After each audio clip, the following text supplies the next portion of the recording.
तमाम जर्नलिस्ट भाइयों की मार्फत से आज 18 सितंबर 2025 ऐतिहासिक स्थल जंतर मंतर, कल 17 सितंबर को पूरी भारत ने आदरणीय माननीय सम्माननीय प्रधानमंत्री मोदी जी का बर्थडे जन्म दिवस मनाया गया। हजारों हजार परियोजनाएं दी गई। बिहार के अंदर, मध्य प्रदेश के अंदर और दिल्ली के मुख्यमंत्री रेखा गुप्ता ने सैकड़ों सौगात देश के प्रधानमंत्री को सौंपा गया। ये प्रधानमंत्री, आप सबको याद होगा कि इन्होंने कहा था कि 72 साल पूरा होने के बाद मैं सत्ता गद्दी छोड़ दूंगा। 72 साल तो पहले हो गए। 17 सितंबर 2025 को 75 साल के हो गए और हमारे आदरणीय आरएसएस के भागवत मोहन जी ने अनाउंसमेंट किया था, मोदी जी ने भी अनाउंसमेंट किया था कि 75 साल होते ही मैं रिटायरमेंट ले लूंगा। आपको मालूम होना चाहिए कि सेंट्रल गवर्नमेंट के अंदर जितने भी चाहे नौकरशाह हैं, चाहे आईएएस हो, आईपीएस हो, चाहे हमारे फौजी भाई हो, चाहे हमारे पुलिस भाई हो, सबकी रिटायरमेंट होती है। उसके बाद उनको पेंशन होता है। पेंशन मिलता नहीं मिलता वो अलग बात है, लेकिन उनकी रिटायरमेंट होता है। सरकारी हर महकमे में और प्राइवेट हर महकमे में रिटायरमेंट का एज होता है। लेकिन दुर्भाग्य है कि ये हमारे जो राजनीतिज्ञ हैं उनके यहाँ कोई रिटायरमेंट नहीं है। वादा करते हैं, कहते हैं, उस पर पूरा नहीं होता। तब डॉक्टर दुआ ने जो 2013 में इसी जंतर मंतर पर पहली बार इसी तरह से एक बैनर लगा करके आवाज दिया था कि ईवीएम हटाओ, चोरी हो रहा है ईवीएम में। लोगों ने मुझे पागल कहा था, लोगों ने कहा कि ये मेन गढ़ंते बातें कर रही है। लेकिन 15 साल के बाद आज तमाम विपक्ष, तमाम पार्टियां पूरे भारत में आवाज दे रही है, वोट चोरी हो रहा है, वोट चोर गद्दी छोड़ का नारा लगा रहे हैं, शोर मचा रहे हैं और अपना जो है राजनीतिक रोटी सेक रहे हैं। तब होश नहीं था। सरकार बनी 2014 में, सरकार बनी 2019 में, सरकार बनी 2024 में और अब चीख रहे हैं। और इसी जंतर मंतर पर 2015 में इसी तरह से बैनर लगा करके मैंने आवाज दी थी मेन रोड पर कि भाजपा हराओ, देश बचाओ। फिर कहा, फिर दुआ पागल हो गया, मुझे पागल कहा गया। लेकिन 15 साल के बाद आज तमाम पार्टियां, तमाम विपक्ष, तमाम संस्थाएं चीख रही है, चिल्ला रही है हर जगह, चाहे जंतर मंतर हो या बॉम्बे की आजाद मैदान हो या भारत के हर कोने में कह रही है भाजपा हराओ, देश बचाओ। आज वो चीख रही है।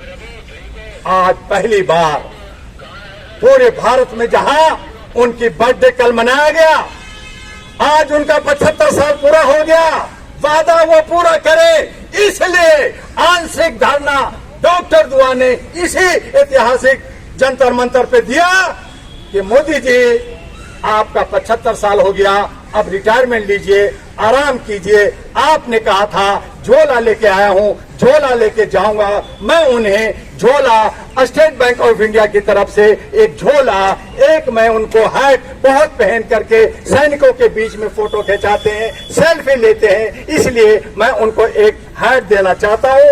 एक चश्मा भी वो खूब अच्छा पहनते हैं, वो करोड़ों का पहनते हैं, लेकिन गरीब आदमी है, हम जनता है, हम एक चश्मा उनको देना चाहते हैं, एक अच्छा सा पेन, ताकि वो कुछ लिख सकें और कुछ लिख करके हमारे भारत को दे सकें। इसलिए एक पेन भी देना चाहते हैं और सम्मान के तौर पर उनको एक जो है शॉल भी हम उनको भेंट करने जा रहे हैं। एक घड़ी जो समय देख सकेंगे, कब उठते हैं, कब सोते हैं, क्या आराम करते हैं, इसलिए उनको एक घड़ी हम भेजने जा रहे हैं। और बरसात का मौसम है, गर्मी भी आती है, सर्दी आती है, 3 मौसम होते हैं, तो एक छतरी भी हम उनको भेंट जो है कि अब ये विदाई समारोह है। जब हमारे सरकारी महकमे का, जब हमारे प्राइवेट सेक्टर्स में जब विदाई समारोह होता है तो कुछ गिफ्ट दिया जाता है। मैं भी उन्हें गिफ्ट देना चाहता हूं। बहुत हो गया, अब जो है आप रिटायरमेंट लीजिए, अब दूसरे को मौका दीजिए, नया मौका दीजिए। तो ये मेरा पहला जो है कि आपका आज फेयरवेल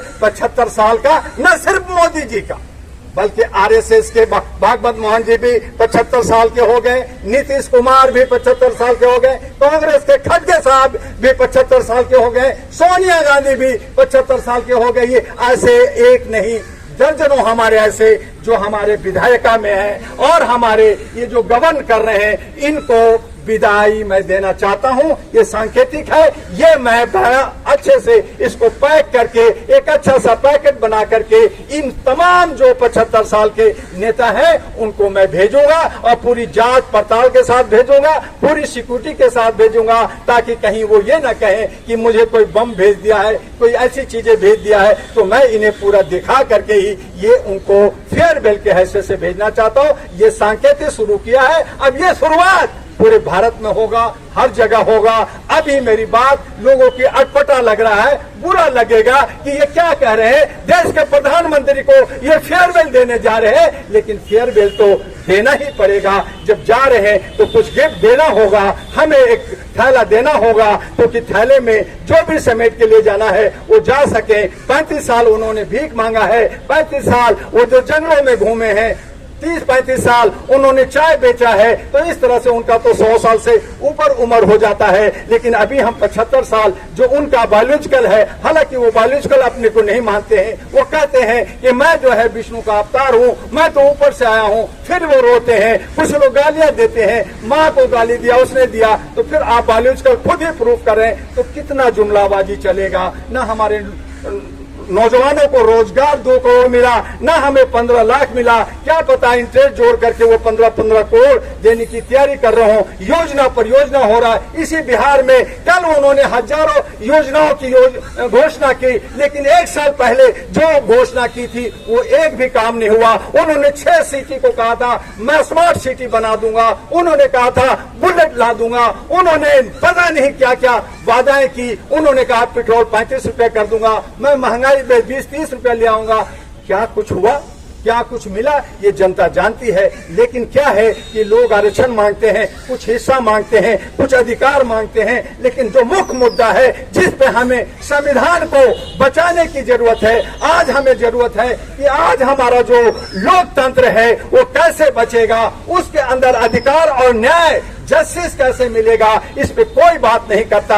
आज अंदर अंदर लोग जल रहे हैं, जिसको कहते हैं जनाक्रोश। आज चाहे सरकारी लोग हों, चाहे सेंट्रल गवर्नमेंट में हो, चाहे स्टेट गवर्नमेंट में हो, चाहे प्राइवेट में हो, अंदर अंदर जल रहे हैं। लेकिन सबके मुंह में ताला सा लग गया है, सब सिले हुए हैं, सब डरे हुए हैं, सब सहमे हुए हैं। मेरी नौकरी चली जाएगी, मुझे मारा जाएगा, मुझ पे गलत केस कर करके जेल भेज दिया जाएगा, डंडा मारा जाएगा। इन डर से सब कांप रहे हैं और एक जो है 2 बंदे लोग छड़ियां चला रहे हैं। आपको पता है जर्नलिस्ट महोदय, इस श्रीलंका में जन आंदोलन हुआ, बांग्लादेश में हुआ, पाकिस्तान में हुआ, अफगानिस्तान में हुआ, और अभी अभी नेपाल को जलता हुआ आपने देखा।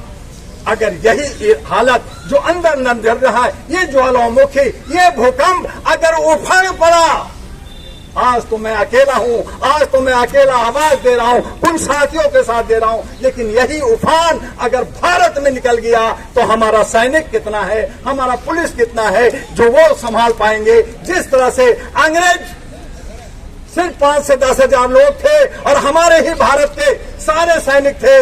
और जो है जब जालियांवाला बाग का कांड हुआ था, जनरल डायर ने जब आदेश दिया था, तो हमारा सैनिक, भारत का सैनिक ने हमारे भारतीयों पे गोली चलाया था। वो आदेश का जो है गुलाम होते हैं, वो आदेश पर वो काम करते हैं, लेकिन एक भारतीयों का खून बहाओगे और आप चूर हो जाओगे, ये नहीं चलेगा। इसलिए हमने कहा कि यह हमारा संविधान और लोकतंत्र को बचाना है तो उसमें आमूल चूक परिवर्तन करना होगा। जो आज हम चुनाव आयोग पे उंगलियां उठा रहे, सब अलग अलग शोर मचा रहे हैं, उसका एक सिस्टम है कि जनता की सरकार जनता के हाथ में होनी चाहिए। आज कह रहे हैं कि हमारा पहले बैलेट में चोरी होता था, उसको लूट लिया जाता था, पक्ष से लेके जाते थे और डीएम और एसडीएम चोरी करता था, स्ट्रांग रूम बदल दिया जाता था। उस पर टीएन शेषन ने एक नया व्यवस्था लाया कि हमें ईवीएम से चुनाव करनी है। हमें नहीं मालूम था कि इसमें भी चोरी होगा, ईवीएम में चोरी होने लगा। अब कह रहे हैं ईवीएम में चोरी हो रहा है, ईवीएम को हटाओ, गद्दी वोट छोड़, गद्दी छोड़। अरे भाई गद्दी छोड़, फिर तुम भी ईवीएम में आ जाओगे, तुम भी ईवीएम में आ जाओगे, सब पार्टी यही करेगा। तो ईवीएम हटाओ, यानी कि वोट छोड़, ईवीएम हटाओ। तो तीसरा विकल्प क्या बनता है? अब अगर हम साइनिंग इंडिया की तरफ जा रहे हैं, अगर हम इलेक्ट्रॉनिक दुनिया की तरफ जा रहे हैं, अब अगर हम मोबाइल से हर सामान खरीदते हैं, अपना लेन देन करते हैं, बैंक से लेन देन करते हैं, तो सारा वोट हमारा मोबाइल से या कंप्यूटर से क्यों नहीं हो सकता?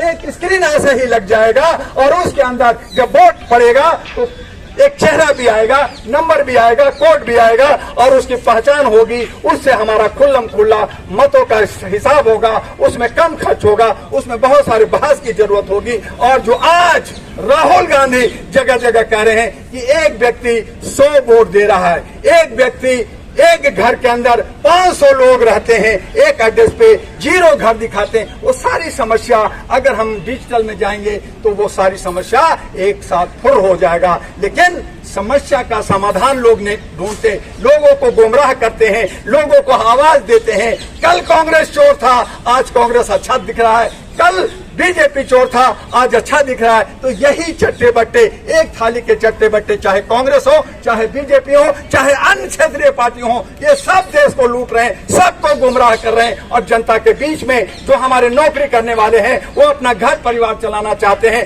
2 रोटी खाना चाहते हैं, सैलरी लेना चाहते हैं, उनको भी नहीं मिलता। बुजुर्गों को सम्मान नहीं मिलता, उनको पेंशन समय पे नहीं मिलता, बच्चों की सम्मान नहीं मिलता, महिलाओं को नहीं मिलता, और सिर्फ जुमलाबाजी से देश चल रहा है। तो देश की तरक्की कैसे होगा? विश्व गुरु कैसे बनेगा?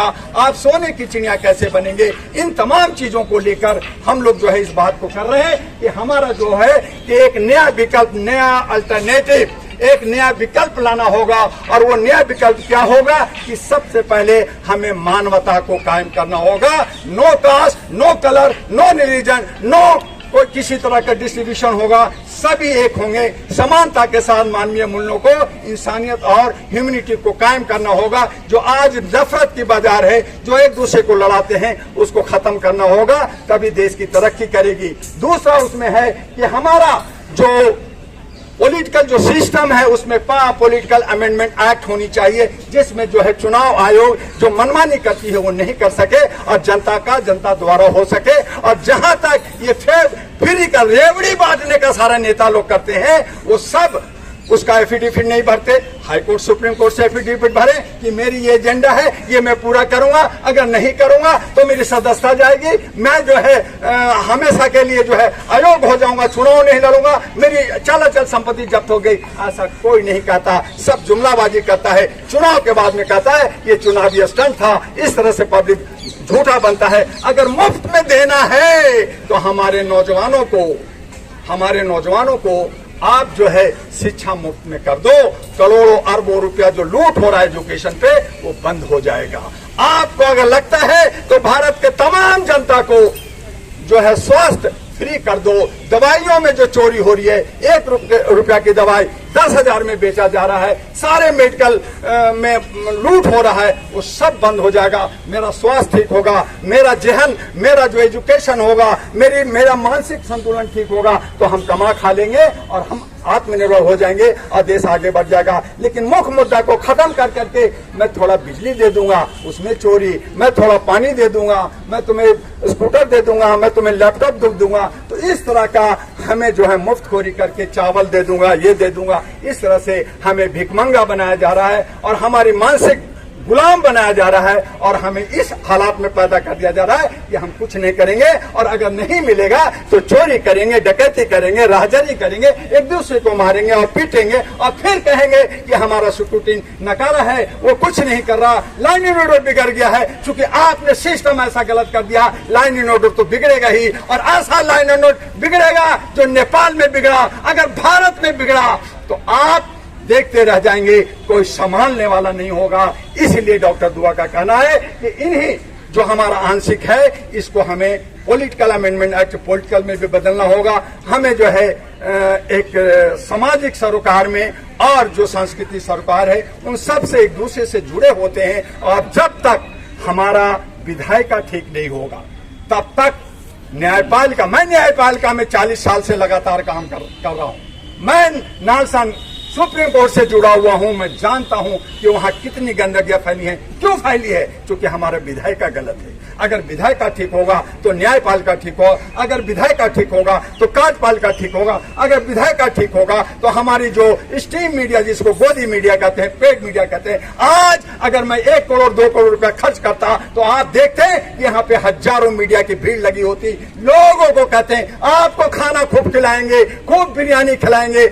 आपको यहाँ जगह नहीं मिलता, पुलिस परेशान होती, किसको कहां किधर करूं। लेकिन सच्चाई के साथ मैं काम करता हूं, ईमानदारी के साथ मैं काम करता हूं, मैं अकेला हूं, कोई बात नहीं है, आवाज हमारी वही रहेगी, सच्चाई की आवाज रहेगी, झूठा काम हम लोग नहीं करते। और यही वजह है कि आज चाहे वो पुलिस महकमा हो, चाहे हमारा और मिनिस्ट्री में हो, वो सब जानते हैं कि डॉक्टर दुआ किस कलेवर का आदमी है और क्या मांग करता है। और यही जब 5 साल 10 साल 20 साल गुजरता है तो फिर इसी पर लोग राग अपनाते हैं, वो ठीक कहा था, वो पागल दुआ जो है ठीक कहा था, और बाद में जागते हैं। मेरा काम जगाना है, मैं जगाने का काम कर रहा हूं, लोगों को बताने का काम कर रहा हूं कि भाई ये सही राह है, इस राह पे चलोगे तो अपना लोकतंत्र बचाओगे, अपना संविधान बचाओगे, नहीं तो झंडा उछालते रहो, आपका लोकतंत्र नहीं बचेगा। जैसे गौतम बुद्ध के नाम पर भी बहुत धरना प्रदर्शन आंदोलन हो रहा है, लेकिन वो क्या हो रहा है, एक्ट 1949 नहीं हट रहा है, वहां भी ब्राह्मणवाद और भंते की लड़ाई है। तो लड़ाई लड़ते रहिए, जब सिस्टम आपका सही नहीं होगा तो आप कुछ भी मांग करते रहिए, भीड़ लगाते रहिए, उससे कुछ नहीं होगा। और आपका जो चंद 2-4 लोग हैं देश विदेश घूमते रहेंगे, धरना प्रदर्शन होता रहेगा। देश का प्रधानमंत्री 2 साल के बाद जब वहां पे बहुत सारी लड़कियों का इज्जत सम्मान चला गया मणिपुर में, तो 2 साल के बाद उनको होश आया कि मणिपुर जाना चाहिए। थैंक गॉड, कम से कम आप देर से ही आप मणिपुर गए, कुछ पैकेज की अनाउंसमेंट किया, वो मिलेगा कि नहीं मिलेगा वो नहीं कह सकते। तो हर जगह पैकेज दिया जा रहा है, लेकिन उसका जो है निराकरण नहीं है, उसका समाधान नहीं है, आप उसको पूरा नहीं कर रहे हैं। आप ना मुझे बुलेट ट्रेन दिया, ना मुझे रोजगार दिया, आज हम सब त्राही कर रहे हैं, डरे समय है। हमारी तमाम जनता अपनी मांगों को लेकर के हर जगह धरना प्रदर्शन आंदोलन करके थक गई है और इसी आस और उम्मीद में है कहीं से कोई बिल्ली के गले में घंटी डाले, हम शोर मचाएं और अफरा तफरी कर दें, सारी व्यवस्था को खराब कर दें। ये इंतजार कर रहे हैं। ये खामोशी भी बता रही है कि एक दिन ऐसा आगाज आएगा।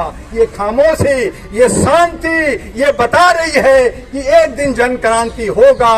ये लोग जो सोच रहे हैं कि बड़ा शांति है, बहुत सब कुछ ठीक है, सारा व्यवस्था बेहतर है, ये ठीक नहीं है, ये ज्यादा खतरनाक है। अगर 100 आदमी चीख रहा है तो वो ज्यादा बेहतर है, लेकिन अगर एक भी नहीं चीख रहा है इसका मतलब है अंदर से वो लावा जो है गर्म हो रहा है, एकदम भड़ाक मारेगा और फिर लोग देखते रह जाएंगे। हमारे सीआईडी वाले, हमारे बाकी सारे सिक्योरिटी वो सोचते रह जाएंगे ये तो मैंने सोचा ही नहीं था, और वो होगा और जल्दी होगा। ये याद रखिएगा, 18 सितंबर 2025 को इस जंतर मंतर से डॉक्टर दुआ ने आगाज किया है, आवाज दिया है, और इसको याद रखिएगा।